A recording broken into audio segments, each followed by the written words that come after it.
Hello, welcome to the Film Pulse Podcast. This is episode number 357. My name's Adam Patterson. With me today, we got Kevin Rickshaw. Hey, Kevin. Hi. It's good to be back. Sure. Get back into the swing of things. I was gone for too long. Oh, yeah? Yeah, I was in New Zealand for 2 weeks. It was a good trip. I am happy to report that I have as yet contracted coronavirus. That's good. You probably will now that you're back in New York. Well, the thing is, so yeah, that's a possibility, just picking it up in New York. But also, I read that it could take up to 2 weeks for the symptoms to show up. So I may be infected with it and I don't even know. Ooh, so true. It's pretty scary. Very true. Pretty scary stuff. Yeah. Wash your hands, people. Wash your hands. Hand sanitizer, that's not going to do it. You need to wash your hands. Hand sanitizer is antibacterial, not antiviral. And stop wearing masks if you're not sick. There's a mask shortage and healthcare professionals can't get masks. So stop wearing them, you dummies. How's that for a PSA? It's pretty good. I learned a lot. I want to also just mention at the top of the show, we are aware that South by Southwest has been canceled because of the COVID-19 scare that's happening right now. It's just really sad to think about like all of the talented people who, got accepted. And I can't imagine how it'd be if my film that I worked so hard on got accepted into South by Southwest and it got canceled. Like, I would be heartbroken. Mm-hmm. So my heart certainly goes out to all of the talented people who were going to have things at the festival who are no longer going to have them. We are still happy to cover anything that was screening there remotely. You can send us an email and we'll be sure to get back to you and we can work out the details. But I would really love to continue to provide remote coverage for anybody who had anything screening there. So just you can shoot me an email directly at adam@filmpulse.net and we'll get the details worked out. This week on the show, we'll be reviewing Bacurau. We'll also be going over some we're watching on the watch list, new releases in theaters, VOD, and Blu-ray. Thank you so much for joining us this week. Please remember to review us on iTunes if you get a moment. That'd be super helpful. I think we can just jump into our review. I don't really have too much housekeeping stuff to go over. The February newsletter will be coming out as you're listening to this. So by the time this comes out, the newsletter will be out. If you're not subscribed to our newsletter, you can do so on the website. Also, I haven't really talked about this, but we now have filmpulse.com. So you don't have to go to .net anymore. You can. It's still there. But we also have the .com domain. So I'm very pleased that we finally got that in our possession. I'm going to try it right now. Yeah, it works. It's there. It's working. All right. Let's talk about some Bacurau. I have a synopsis here.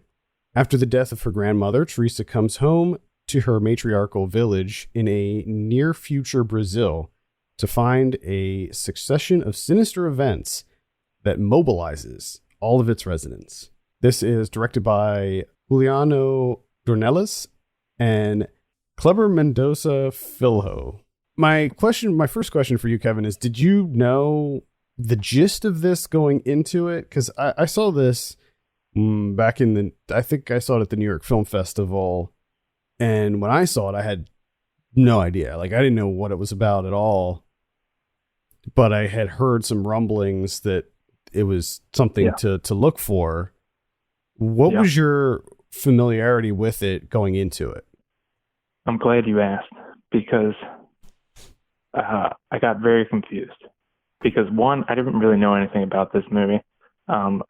I saw Filho's first film, Neighboring Sounds, which I enjoyed immensely. I haven't seen Aquarius, but I've heard good things about that. So I was pretty excited for Bacurau, just knowing that he's the director, right? So I didn't really know anything about it. I Googled it, and the only reason I Googled it was just to see how long it was. I just wanted to know what I was getting into, right, runtime-wise. So if you Google Bacurau, and on the right-hand side here, Google comes up and with all the little stuff. This is the synopsis that they give, which I read real quick. And I was just like, oh, okay. So it says a filmmaker decides to travel to a village in the interior of Brazil to make a documentary.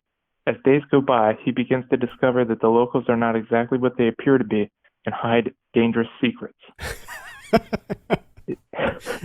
Is that the movie? For our listeners who haven't seen Bacurau yet, that is not what happens. It's not at all. That's not even close. That's not even close to what a lot of these like poorly written IMDb synopses are like at least in the ballpark. They're at least somewhat relevant, but that is like completely objectively false. So this is the only thing I've read before I hit play on Bacurau. All right. So for a long period of time, I was just thinking, when's the documentary thing start? So now, and when Tony Jr. shows up, mm-hmm. and he's like, film it. I was like, wow, they really took a long time to get to the documentary thing. And then that just came and went. And I was just like, I don't think this documentary is happening. So you weren't, it wasn't that you just went into the movie cold. You were completely misinformed about what the movie was. 100%. Yeah. You were like, even further than going into a movie without knowing anything. You were told everything wrong. Yeah, correct. I mean, it does take place in a remote Brazilian village. Mm-hmm. That happens. I mean, I guess you could say that there are secrets in the village. Yeah. They're holding some secrets. But not really. It's just that no one goes to the museum. Right. I was going to say, I mean, it's on full display. Yeah, I was just going to say, I mean, you can see their secrets. They have them in the museum, like that you can look at. Oh my God. Anyway, what did you think of Bacurau? Well, in terms of the filmmaker making the documentary, it's fucking terrible because none of that happens. I think it's just awful. But what I did get was really fucking great, and I loved it. I was just really confused for a long time, which it might have helped. It might have actually helped. Maybe. It might have actually helped with the experience of this movie because I think like I was already confused, and then the UFO shows up. I'm just like, wow, there's fucking aliens too. I was just gonna say, when the flying saucer shows up, you're just like, okay, now this took a hard right turn. What am I watching here? What's going on? Yeah, it was something else. But I think it did a pretty fantastic job of like it gives you just enough information about like this village. What's going on in this village, and there's this little bit of a mystery, and then they give you, they tease out some with the international group of like hunters or whatever the hell they are, which I mean, and I was just hooked. I was absolutely hooked, and I couldn't wait. And I love movies like this, where it's kind of like a Seven Samurai type, where there's like a small village bands together to fight off intruders. Yeah, it reminds me of Tremors. I love that. Love it. You say Seven Samurai, I say Tremors. You say Tremors. Someone make a movie that's half Tremors, half Seven Samurai. Hell yeah. That'd be cool. Yeah, I mean, it is a very satirical movie. It is. I love it for all the same reasons that you said. I love the idea of this small, close-knit village banding together to fend themselves from these invaders, these like white asshole colonialist style invaders that are coming in trying to kill them for really reasons unknown. I mean, I guess it's for sport, but with that being said, like I don't even know how much we should be giving away. Like I don't know how much of this they try to keep under wraps. Yeah, I mean, and it's an interesting thing too. Is like I could tell you everything, but I think you would still enjoy the hell out of watching it. Like I don't know if you can necessarily spoil it per se. No, perhaps some of the things. I mean, but I mean, early on they pretty much show you, Udo Kier and his band of hunters, which also completely. I was not expecting to see Chris Dobek and Johnny Mars in this movie. Mm-hmm. So them showing up, I was just like, wait a second, what the fuck is going on? I didn't even know when I saw this. I didn't even know Udo Kier was in it. So that was a surprise to me too. I was like, what? What's he doing here? Now, since then, like the really great poster, by the way, came out, and he's like front and center on that. But yeah, I think everything about it is great. There's some really it's darkly comedic. There's some really funny, strange moments in it, but it's done in a really sort of astute way where the comedy in it's pretty understated, but at the same time, there's a lot of kind of shocking moments of violence in it as well. It doesn't seem to take itself too seriously, which I appreciated too, but it doesn't go like full on the other way. Like The Hunt, for instance, a movie that we're going to be talking about in the release section of this episode. The Hunt looks like it's pretty much all just comedy, like goofy, like dark comedy, and it doesn't swing that way completely. It straddles a nice line between tragedy and comedy. Yeah. Although I don't know how to feel about the character of Lunga, if he's supposed to be funny or what, because he made me laugh a lot. Yeah, I mean, Lunga is, pretty fucking incredible. When you finally get introduced to Lunga, and Lunga becomes a part of the fight. I mean, my God, he goes off. Incredible mullet. They unlocked something there. They unlocked something in Lunga. And I love too, like at the end where they're like, do you think Lunga went too far? And Teresa's just like, no. Yeah. No, he did not.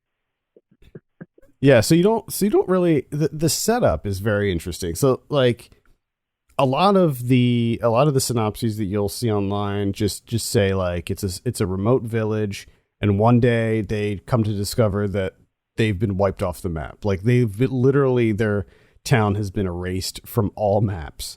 And I think that's a really intriguing setup. And then you have this scene where it's literally like a flying saucer in the air, and you're just like, well, what is this? What is going on here?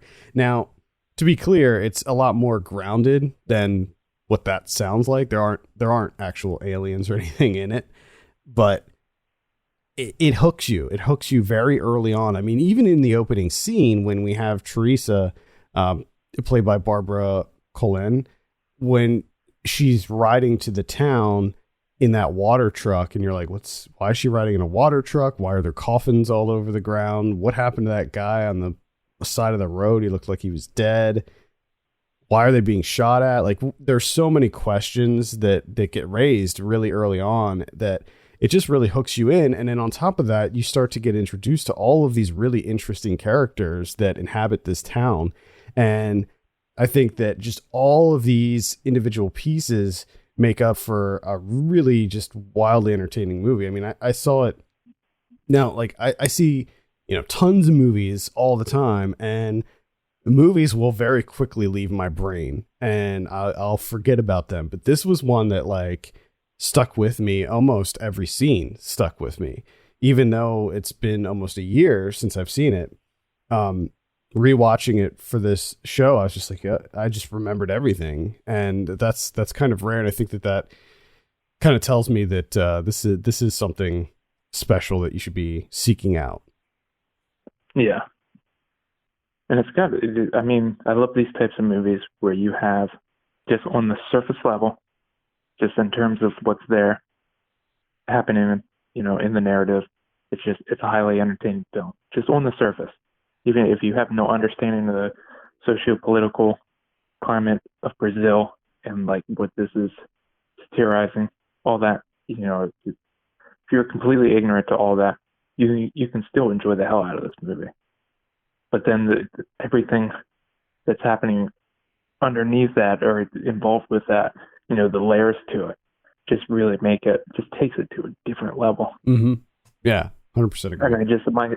And I think my favorite scene is when they when Johnny Mars does someone finally goes into the museum and kind of you kind of realize what their history is, and you're just like, oh yes, Yeah, because it's on at that point. mm-hmm. Like you know that it's on, and these people they're gonna get it. They're gonna get their just desserts from this. Johnny Mars's character Terry, I thought he was an interesting character because at first you're like, oh well, he seems to be someone with a conscience. Like he's with these people, but he really sort of went after one of the other guys for killing a child. But then as quickly as we're like sort of sympathizing with Terry, he like, I don't know if it's the next scene or if it's very shortly after, where he's telling the story about how when his wife left him, he was going to kill her, and then he wanted to go shoot up a mall and all this stuff. And you're just like, oh, okay. I do hate him. He is. Yeah, he is awful. They're all insane. They're all psychopaths. They are. There are no redeeming qualities to any of these people. They're all just awful. 100%. And it's very specifically designed to be like that too. Yeah. I guess my only criticism is I wanted it to be longer, like the finale, like the showdown. Yeah. I wanted that to be prolonged a little bit. I feel like, some of these people, they went too quickly. Like I wanted to, I know maybe sound a little morbid or whatever, but I wanted to savor it a little bit more. There was an interesting piece to this, is the certain level to this is the use of technology in this movie, where the hunters have all this ridiculous tech. They have the earpieces, which we're never quite sure who the hell they're listening to, or they're getting instructions or what, and who it's coming from. And I enjoyed that they kept that in the dark throughout the movie. And then they have their little see-through card things that would translate and everything, and mm-hmm. They have the drone, all this shit, and this village has the very, very low tech, where it's they have a lookout at the edge of the village, and that would relay to the cell phones of every single person. Whenever they're saying there's two people on motorbikes coming, and every single person in the village, their phones going off at the same time, and how they're just able to utilize the technology that they do have to overpower these guys, even though they have, ridiculous high tech stuff. Yeah. And also they, they're just a small village minding their own business for the most part. And you have these people coming in trying to, kill them. So, yeah, you have doctors and stuff. Although I did find it funny that a lot of these villagers, the one of the main guys he was a straight up killer. He was a hitman, and everybody in the town knew it, and they were cool with it. They accepted him, and I think that's the big takeaway from this is the familial quality of this village, where everybody knows everybody, everybody's friends with everybody. Sure, there's drama that's happening, but they have each other's backs, even I'm not sure what was going on with Lunga. It seemed like he was wanted for something, and he was hiding out in a dam. And what's his name? Tony Jr. running for whatever he was running for, mayor. The mayor, yeah. I can't remember. But he cut off the water supply to the village. Mm-hmm. So Lunga took that shit back, and that's why they were able to fill up the water. Because he took over the dam. Lunga he controlled that dam. And that's why they loved Lunga when he came into town. Because Lunga's helping them out water-wise. Because it also plays into that too, which is a fun thing for me, is that this got me into looking up banditry. Was a huge thing in Brazil, especially the northeast part of Brazil. Just a huge history of bandits, this is kind of drawing from in the sideways shooting of the rifles. That scene. Yeah, you. that was quite that was a surprise. Yeah, there's some pretty shocking moments in this movie. It's great. It's really great. Highly recommend checking it out. Any final thoughts on this before we give it a score? I would say, like, as of right now, this is, I know it's early in the year, but this is, one of my favorite films of the year. I fucking love this thing. Same here. Yeah, same here. I imagined you were gonna like it. I didn't think you would. You seem to love it more than I expected. So I'm happy to hear that. Good. Also, I mean, we didn't really talk about the cinematography. Some really great camera work in this. My one question to you is that they use a lot of wipes in this, and I know that you historically don't like wipes. No. How did you feel about that? It felt great. Enjoyed it. I think, I don't know. It felt like a throwback, where it's kind of like playing into because it feels a lot like a spaghetti western. Oh yeah, I was just gonna say that. Wipes seem to work really well. I don't know why this is, but to me, they seem to work a lot better in movies where you're outside in very hot environments. For some reason, that transition works better. Is it like evocative of like wiping your brow or something? Like what is it? I don't know. Because as soon as you said that, I was like, yes, that's what it feels like. I don't know. It does work fantastically. I don't know if just the visual cue of the wipe sort of evokes heat. I'm not sure. I don't know what it is. Maybe it's something more simple than that. Maybe it's the fact that the first time I ever saw a wipe was probably in Star Wars and like on Tatooine, and that just evokes those memories in me sort of subconsciously. I don't know, but it works. I thought all the camera work and stuff was really solid in this. I thought the POV shots from the drone I thought weren't great, but that's a nitpick more than anything. Like I didn't like the whole like the user interface thing that you saw from the POV of the drone. Like I just didn't think that looked great. But again, that's a nitpick. Typically in movies, when they show like it happens a lot in horror movies where like somebody's recording, they have like a little camcorder or whatever, and the audience sees like the UI on the camera, like the record logo and stuff like that. I hate that because to me, that's not immersive. That pulls me out of the immersion because I'm like, if you're recording it and we're watching the recording, why would we see like the settings and all of that stuff? Yeah, true. Again, in this movie though, it didn't really bother me. It was just something I thought about. But other than that, I thought all the cinematography, all the camera work was really solid. Looked quite good. Lots of really cool like crash zooms and stuff in it. Yes. All right, let's go ahead and give it a score. Kevin, what are you going to give Bacurau? Oh, well, this is a tough one. I'm thinking like 8.5. Wow. I'm sitting at an 8 on this one. Really, really solid. This is playing in limited release right now, so if it's playing in your area, definitely check it out. Hopefully this will be out, on digital soon, I would imagine. I think Kino Lorber's put this out, I think. Yeah. All right. Let's move on and talk about someone we're watching on the watch list. Yeah. It's been a few weeks, but I have a couple things here. Even though I was on vacation, I got a chance to check out a few things. So, Kevin, we'll start with you. What do you got going on? First, I'm going to start with a documentary that's currently playing on Movie. As we're recording this, you have 20 days to watch it if you have a Movie.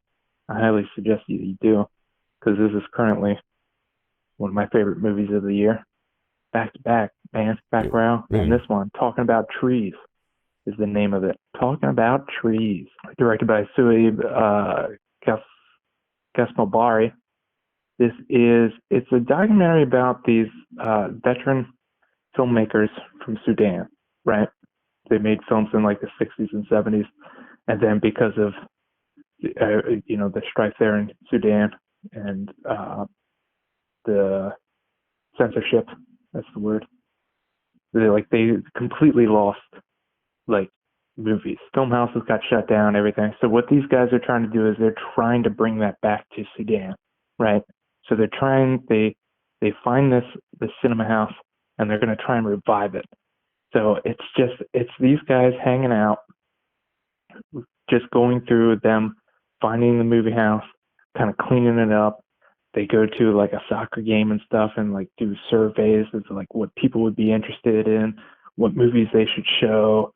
And they do some like test runs of showing some movies, which is great because what they use is they use Windows Media Player and a projector. Nice. And they'll show Charlie Chaplin movies, some of their movies that they made back in the 60s and 70s, which you get to see like little clips of, and I need to find those because they look amazing. But what they end up deciding on is because the part of the survey was like, oh, we need like an action movie. So they decide the first movie that they're going to show is Django Unchained. Nice. So they make up flyers, they do everything, but of course they run into problems. They run into issues with censorship and everything, and so it's kind of like a little bit of a history of Sudanese cinema, like the movies that these guys made. It's a fantastic documentary about their friendship, like of these guys just hanging out and kind of goofing off and trying to make this all happen. And it's just like, it's incredible. It's such a good documentary. It's one of these things where it's like a really, really simple thing, but when you're, sitting and watching it, you realize that it's about like so many different things. It's just like the scope of it is huge, but at the same time, it's just very, very small scale. Great. Yeah, I'm going to definitely check this out before it leaves Mubi, and that's talking about trees. I'll start with a big one. I saw The Invisible Man while I was in New Zealand. The multiplexes in New Zealand are pretty much the exact same as they are here. I was kind of hoping for, I don't know, something different, something unique. But that'd be fucking wild. It's pretty much the same. I saw this. They had like early screenings of this in New Zealand. So when I went, it was during the day, and there was like 2 other people in the theater with us. So that was kind of cool. And I saw it in an IMAX, and it was actually a true IMAX screen, which I hadn't seen it like a movie on a true IMAX screen. Because like AMC and a lot of these other chain theaters will have quote unquote IMAX, but it's not like the full IMAX screen. It's like a smaller version of the IMAX screen. Mm-hmm. Well, this was the real deal. This was like the 3-story high screen. And what a great way to see The Invisible Man. This movie's incredible. I had pretty high hopes for it. I'm a big fan of Lee Whannell, and the premise of this instantly hooked me. And as I've mentioned before on the show, The Invisible Man is my favorite of the Universal monsters. I have that Universal Monsters box set with all the Invisible Man movies. I've watched all of them. Love Invisible Man, and I think that this is a really, really great interpretation of the classic story that's brought into the modern day, and there's a really great, relevant spin on it where Elizabeth Moss plays this woman who escapes an abusive relationship, and her ex turns invisible and starts torturing her while invisible. And it is absolutely terrifying. It is incredibly shot, as you might expect if you've seen Lee Whannell's other movies, if you've seen Upgrade or even The Mule. He has a knack for really interesting camera shots and things, and that comes across in this as well. One little thing I liked about this is that when you see the trailer, a lot of what you see in the trailer is not actually in the movie. So I don't know if they cut things or if they shot specific things for the trailer, but a lot of the big surprises and stuff are not revealed in the trailer. There's things that happen in that trailer. Like specifically, there's like the scene in the trailer where she's in the shower and the handprint, like the palm print goes on the shower door. Like that doesn't happen in the movie. So really great. I have a full written review for this up on the site, so you can read my thoughts in more detail if you'd like. But Kevin, you should definitely check this out before the end of the year.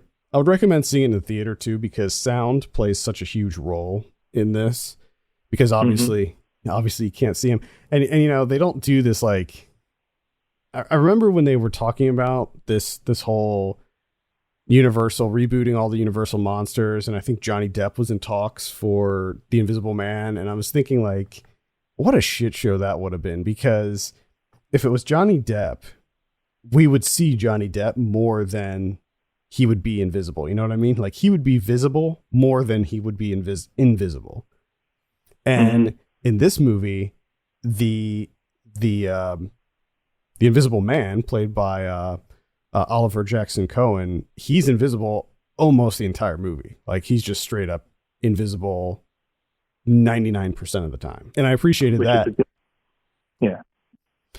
And because of that, because he's pretty much invisible the entire time, everything is based on sound. And there's a lot of these, like, there's really great, like, Lee Whannell does a lot of like really wide shots, like where Elizabeth Moss will be in like one side of the room, but the whole room will be in frame, and you'll just be scanning the room because you know he's there. Like, you know he's somewhere in the room. So it's almost like a game. Like, it's so tense because you don't know where he is. She doesn't know where he is, but we all know he's there. And you'll just like catch something out of the corner of your eye. Like, oh, did that move? Did that thing move? Is that where he is? And so it adds to the tension, and it's so well done. So well done. So highly recommend Invisible Man. Check it out. I'm glad to hear that, because I feel like that's one thing in horror movies that hasn't been utilized enough is, you know, a whole utilizing the entire frame. Oh yeah. Like the edges of a frame. Yeah. I mean, and he does it a lot in this too, where it'll be a nice wide shot and you're just like, there's something in this frame. Like it's almost like you're just scanning and you're like, I think I just saw that chair move a little bit. And also, like, because he's not a ghost, right? He's a person. He is a physical person. He still has mass. So you can sometimes hear like the floorboards creak just a little bit, or you can hear like maybe you heard him breathe a little bit. And that happens a lot, where it'll be like she'll be in the room and you'll just hear like a slight breath, and you're like, well, that wasn't her. That definitely wasn't her. And she's the only one that we can see in this room right now. So he's there because we just heard him like exhale a little bit. It's great. Look forward to it. I finally got to see Losing Ground, directed by Kathleen Collins. This is a movie I've been trying to see for quite some time. Came out in 1982. This is, along with Kathleen Collins' only other film. She only made two, unfortunately. Both of them are on the Criterion channel right now, so you can check those out. And especially Losing Ground, I highly suggest that you do that. This is pretty fantastic. Great performances. Got Surratt Scott playing the main character, Sarah, she's a university professor who's working on a paper about like experiencing ecstasy in terms of like religion or philosophical. And what she ends up doing is she kind of like gets obsessed with experiencing it for herself. And she's married to Bill Gunn, who's like this spontaneous, like free spirit painter. And he sells a painting of his to a museum, and he celebrates.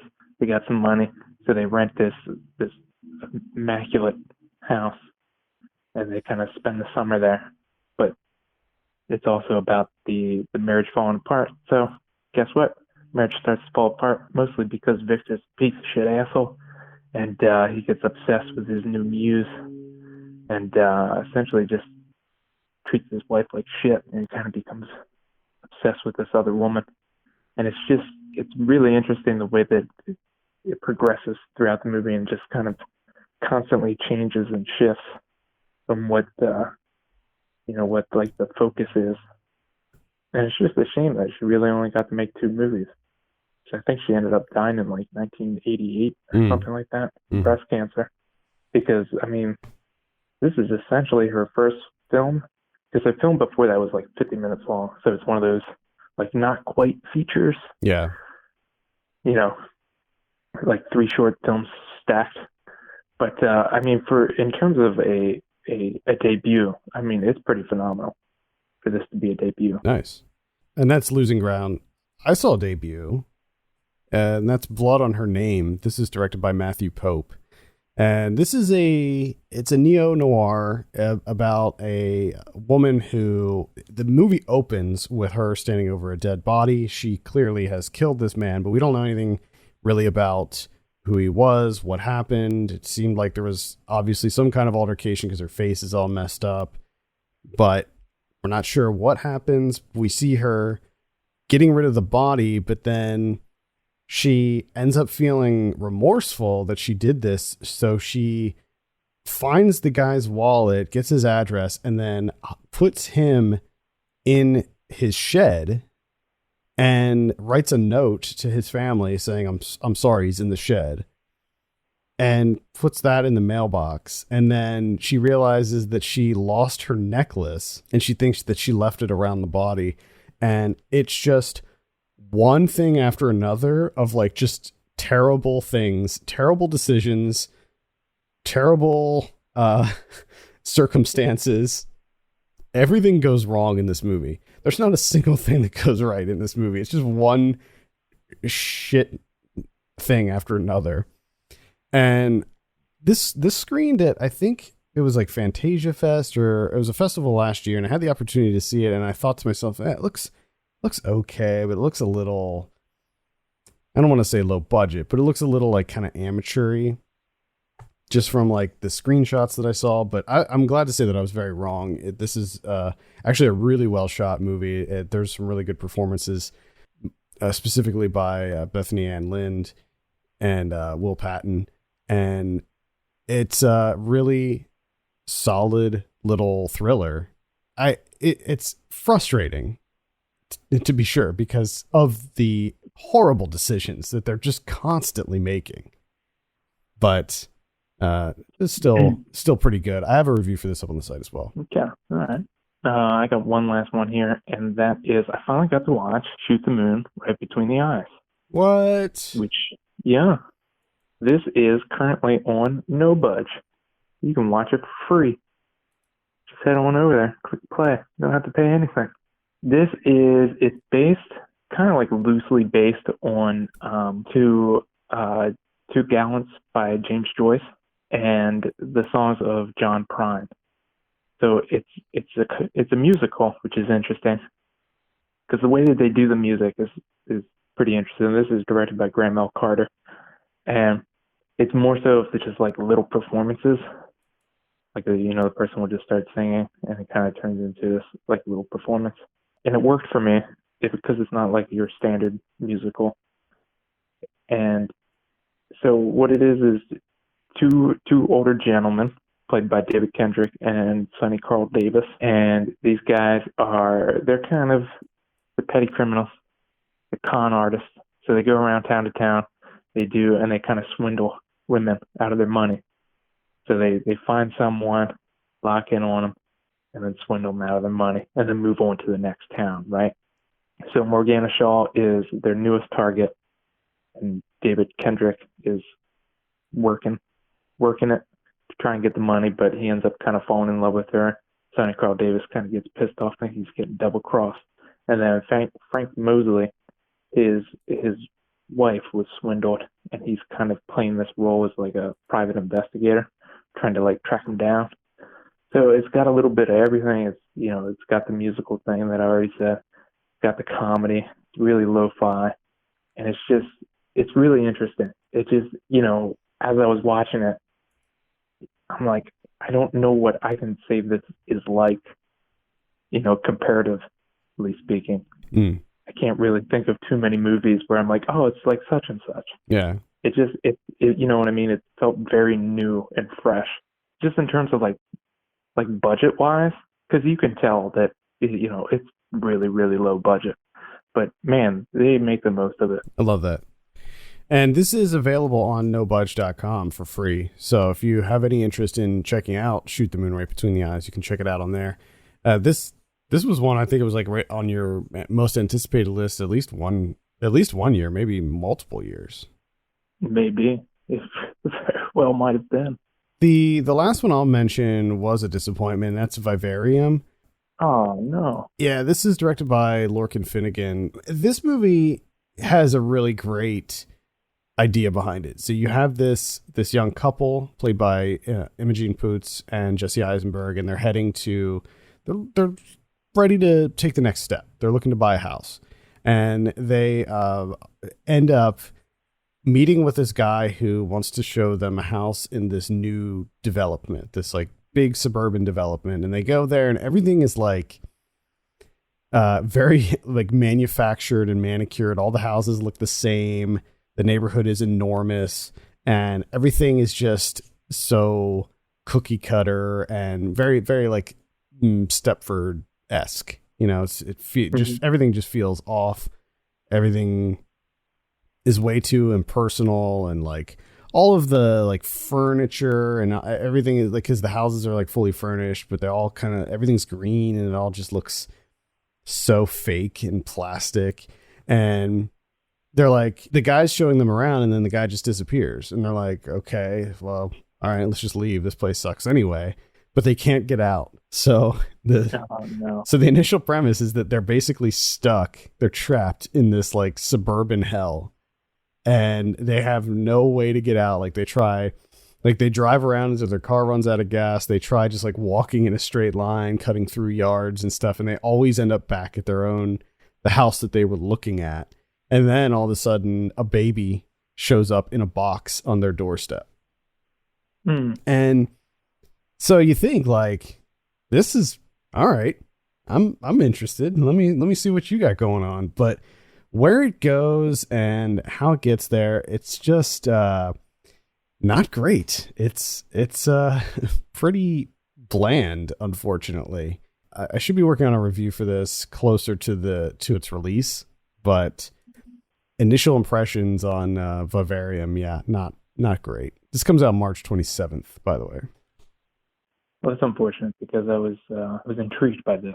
Mm-hmm. I was intrigued, but there was this part of me, this little nugget of me in my brain that was like, Kevin, this is going to be really bland. I've noticed that when you have a movie with one very simple, like small premise, it's hard to develop a full length feature out of it. Like, I think another good example is the In the Tall Grass, the Netflix movie that was based on the Stephen King book.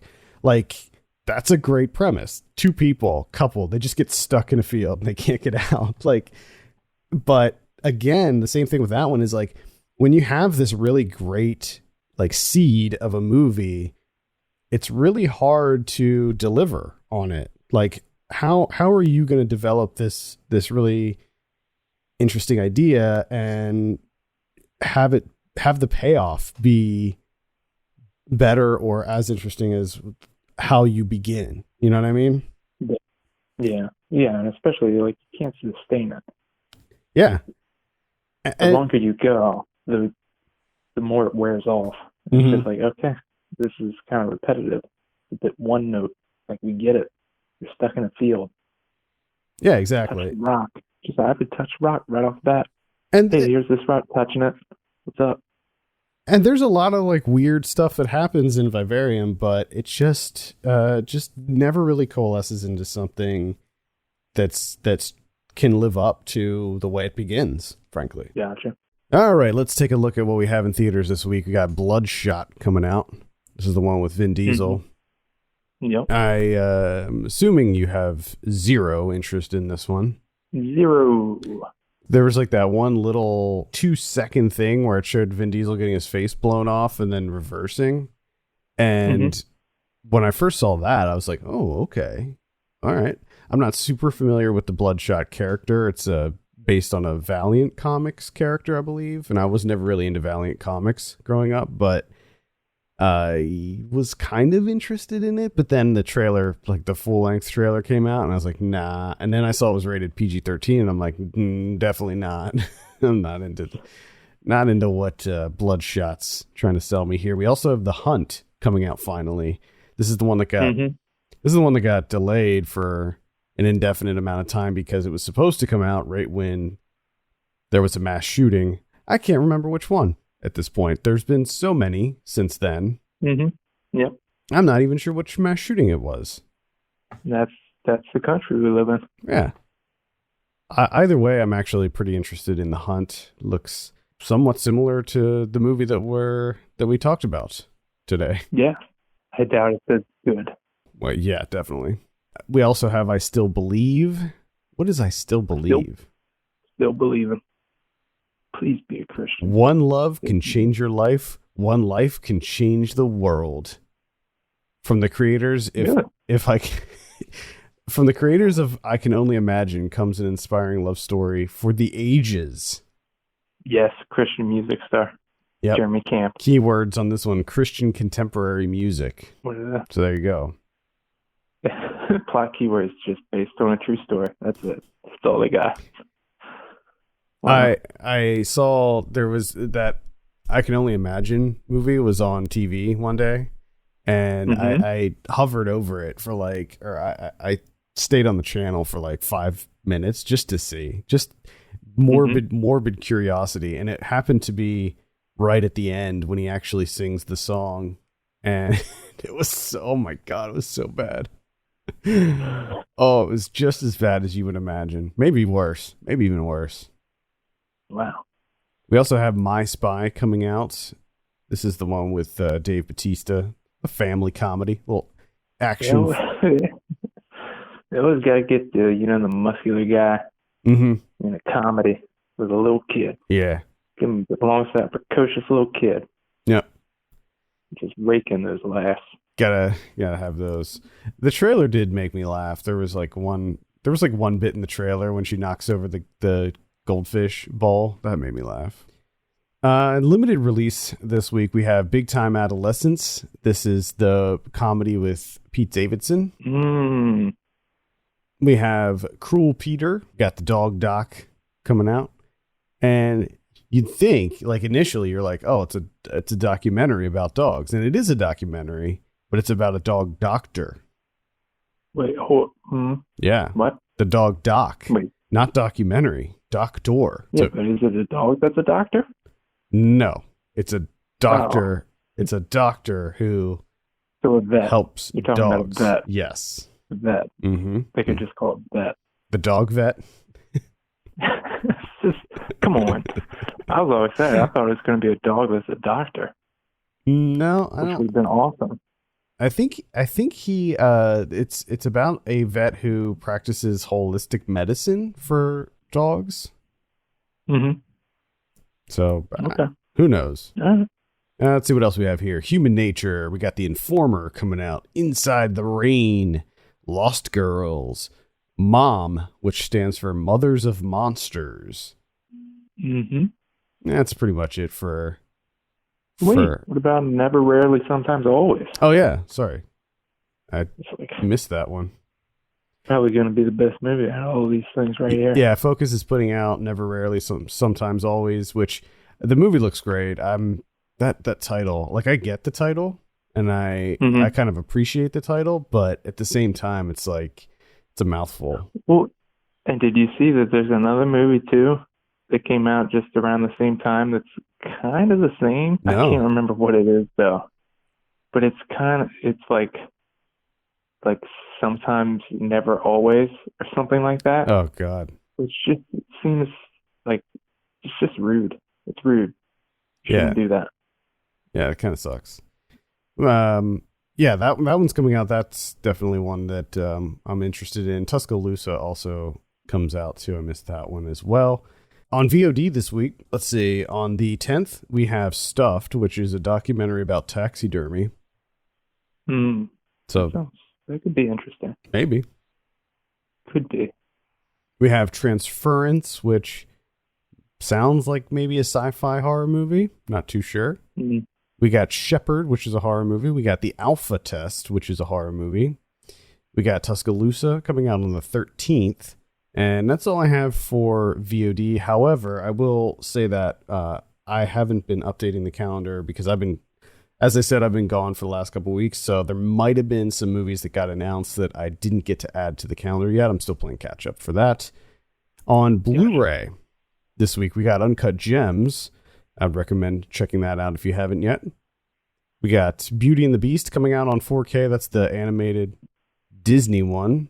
Looks like the live action one is also coming out on 4K as well. Bombshell is coming out. I'd probably not recommend that one. Good performances, but overall I was not into that. The new Charlie's Angels one from last year, the Elizabeth Banks directed one, is coming out on Blu-ray. Looks like A Quiet Place is getting a new 4K steelbook from Mondo. Ooh. Yeah. Watch out. In preparation for the new one, I'm sure. Spies in Disguise comes out. That was the animated one with Will Smith. Inseminoid from 1981. Never heard of this, but now I'm intrigued. Shout Factory's putting that one out. A group of scientists are working in a lab located on a distant planet. One of them, Sandy, is attacked, raped, and impregnated by a monstrous creature. She then begins to stalk her colleagues one by one, killing them and drinking their blood. Okay. All right. I'll check out Inseminoid. Bug from 1975 is coming out. That's also going to be on Shout Factory. Let's see. Lose from... it says 2018, but didn't that come out last year? Pretty sure that came out last year. Lose. We covered it on the show. The Witch Subversion is coming out. Masked and Anonymous from 2003 is coming out on Shout Factory. Inherit the Viper from last year is coming out. Little Joe, which I was a little disappointed with, is coming out. The Ascent, which is a horror movie. The cover, I'm sure the movie's bad, but the cover is very creepy looking. It's like a person's face, but it's like there's like holes in it, and it's like an upside down cross. There's like fingers coming out of the holes, and his face holes. I think people that have tryptophobia will definitely be triggered by this cover. Kind of gives me the heebie-jeebies. Yeah, Shepherd's coming out on Blu-ray, and that's pretty much it. What do we have on Criterion this week? We have one. That's a documentary, Salesman, from 1969. Getting a re-release. They've had this on the collection for a while. High definition digital transfer. There's a couple of Blu-ray only. One is a appreciation from Bill Hader, and then an episode from Documentary Now that parodied the Salesman movie with Hader and Fred Armisen. Yeah, I think theirs was called The Globesman, where they were traveling around selling globes. I think that was the plot of that. Yes, one. you are correct. I never saw Salesman. I did see Globesman, so I do want to see this. Yeah, I definitely want to see this. All right, I think that is going to do it for this week. Thank you so much for listening. You can follow us on Twitter at FilmPulseNet and at FilmPulseKevin. You can send us an email at podcast@filmpulse.net. And if you have a minute, please consider reviewing us on your podcast platform of choice. For Kevin Ragshaw, my name's Adam Patterson. We'll see you next week.